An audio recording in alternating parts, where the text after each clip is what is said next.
Hello guys, welcome to my channel. I am Niger Lover and today we will be discussing episode 2 of Princess on the Hill.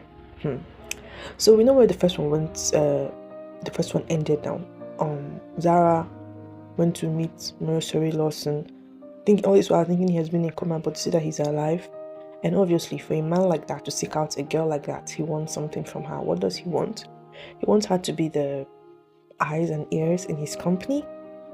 I feel like, okay, that is fine, but all these your bodyguards, why don't you use one of them as spies? Why are you picking this innocent girl? I feel like he's basically trying to set her up for something big that she won't be able to come out of in the future. But hey, she wanted to be on the hill, right? Now she's in. So he tells her to basically be his eyes and ears, and maybe eyes, both eyes and ears, and also to form allies since she's relatively new and nobody really knows her, likes her. So it turns out that actually some people know her, but are just ignoring her and maybe trying to get her to prove her worth. And I experienced this because one time I was working, that was during my IT though, like, I felt as if the office just ignored me. I would just be there on my own and everybody's doing their work. I'm an intern, hello, somebody send me. But anyway, I didn't know that was not how the world worked. So how the world works is that if you want to get noticed, you need to do something that gets you noticed. You don't sit around and wait for people to notice you. So he told her to get allies and ask for help, and she met, or rather somebody met her, Rolake. Rolake was just like, oh, I know you from leading this reality show. I love what you do. I was rooting for you when you were a contestant and all that. So it's easy for her to warm up to Rolake. That's after they've already insulted her for her shoes.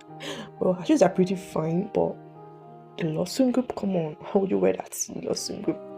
Anyway, so she becomes friends with Rolake, who really encourages her and becomes her friend, corporate friend in quotes, because I don't really think you can have friends like that, close friends in the corporate world. Then she also asks for help from Ozzy Biora, who takes her shopping.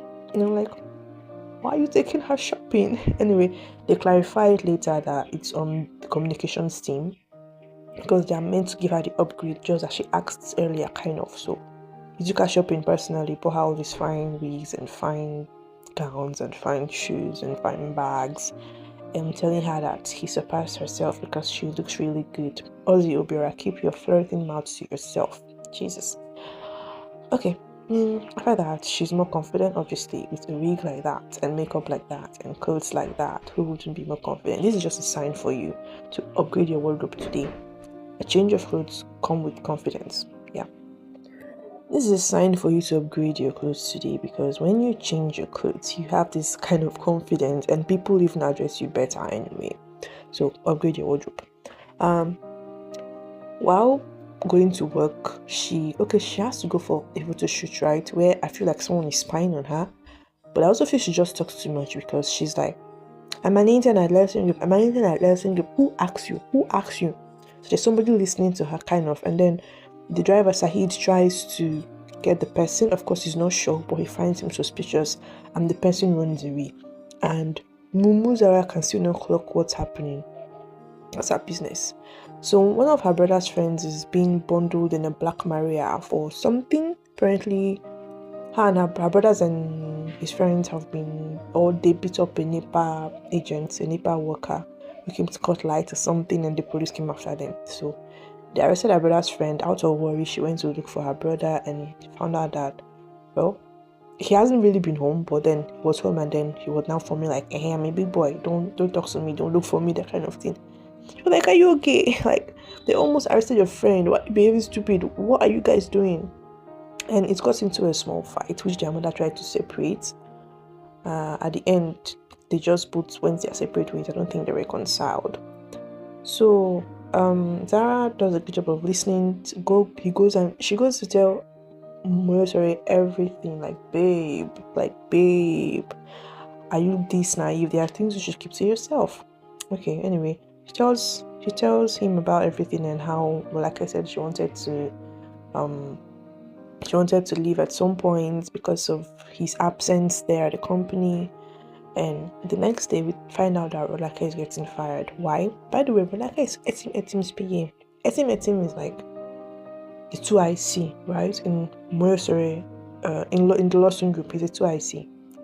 So Rolake is Etimetim's PA. So when Zara tells Mercury that, I think he finds a way to get her fired, and she's like sad, and Tolani is like, this one. So you are friends, you don't even know she's fired. And Zara goes to meet her. Like I said, she's fine. Zara knows somehow that she's the cause of this because nobody else was supposed to know that Rolake wanted to go to another position. And you know how all these corporate cross interviews can be.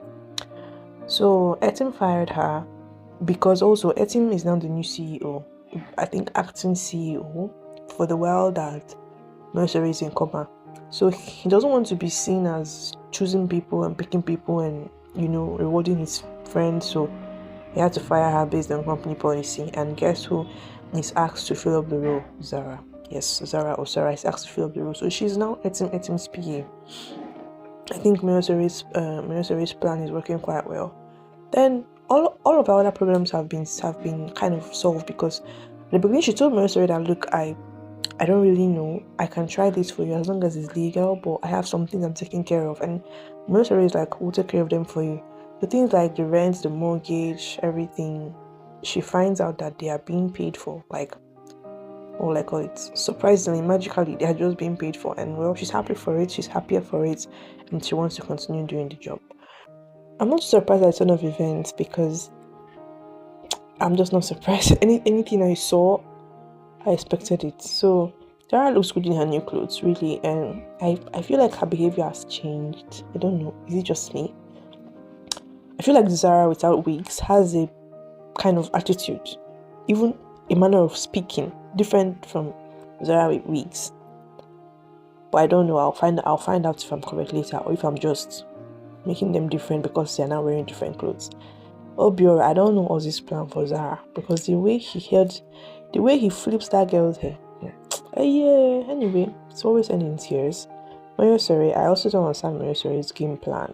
Why is he acting so mysterious? I don't understand his plan, but I don't think it's good for Zara. I think he's just using Zara. I don't think he really likes her or wants to help her or anything. And he reminded her of a quote she said. She said something like, the best player is not who knows the game, but who knows what to sacrifice for the game or something. So he found out that this girl will be ready to sacrifice a lot for this hill she wants to be on. So let me use her. So anyway, let's wait for episode 3. Let's see what we have. If you want to watch The Princess on the Hill, please go on Showmax. It's showing on Showmax. And like this video, subscribe. I'll see you in the next episode.